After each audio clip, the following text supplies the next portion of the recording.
meeting for the first time, my name again is Faith Ann. I'm 26, turning 21 very soon. Okay? Earlier, while listening to Christine Conson, may nabanggit siya na words eh. If you were clearly listening to her words, sabi niya, sumuko na yung doktor. Okay, narinig niyo ba yun? Okay. How would you feel if the medical doctor at one point biglang susukuan ka? How would you feel? Sad, hopeless. No, correct. Hopeless. Why?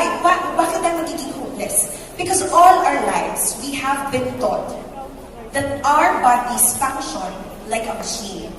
Just like a machine, it needs a mekaniko. Tama po ba? That whenever something is wrong with our bodies, all we have to do is just run to the mechanic and have the mechanic fix it. Tama po ba? That is why all our lives, regardless kung kailan ka pinanganak, all our lives, whenever something is wrong inside our bodies, we would willingly and eagerly run automatically to the medical doctor to have our bodies fixed. But what if the doctor himself becomes hopeless? One thing that Purtier Placenta has taught me over the past 2 years that I've been doing the advocacy is when somebody tells us that there is no longer hope, when somebody tells us that we only have 3 months to live, 6 months to live, actually Purtier Placenta is telling us that we now have the option not to believe.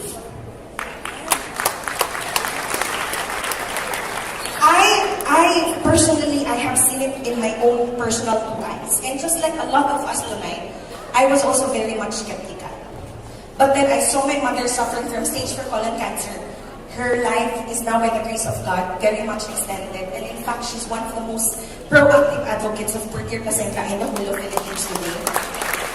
I saw it in the life of King Elite Pavo from Ormoc City, Leyte, Menchi and Misa. When she met Purtier Placenta, sabi ng doktor, kapag hindi ka nagpakimo, you will only have 4 months to live. Hindi siya niniwala and instead took Purtier Placenta.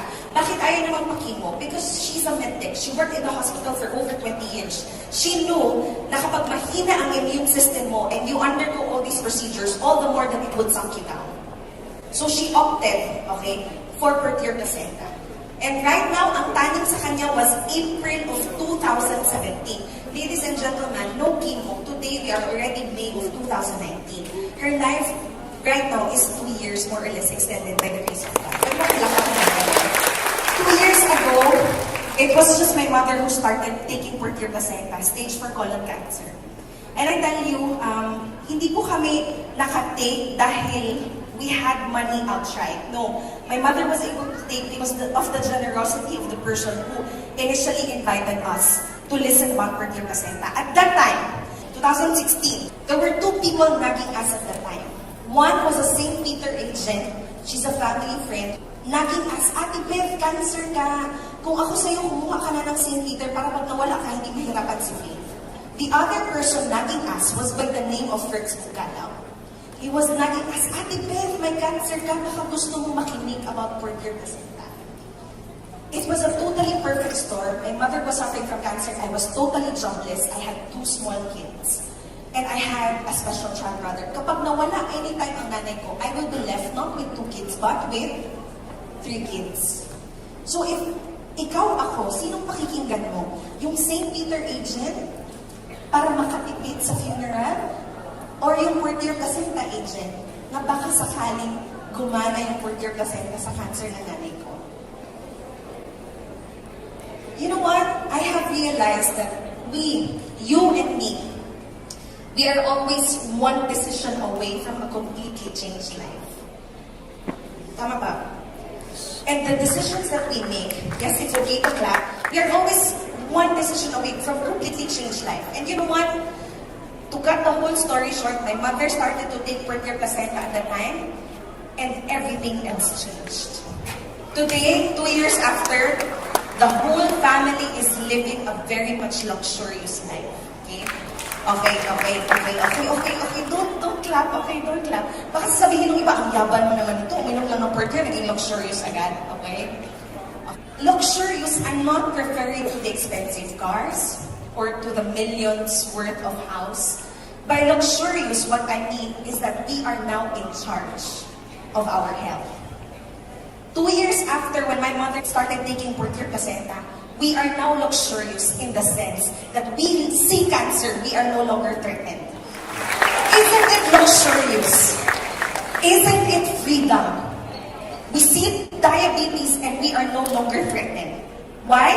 Because we have seen the power, the miracles of oral life stem cell therapy in the person of Purtier Placenta.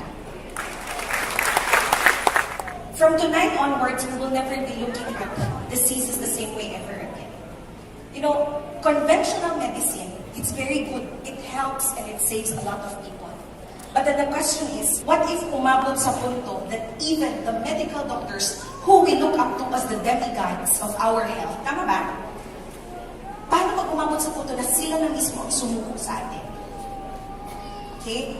VWay International through Purtier Placenta is telling us today that there is no need to be hopeless because the testimonies that you have witnessed earlier are just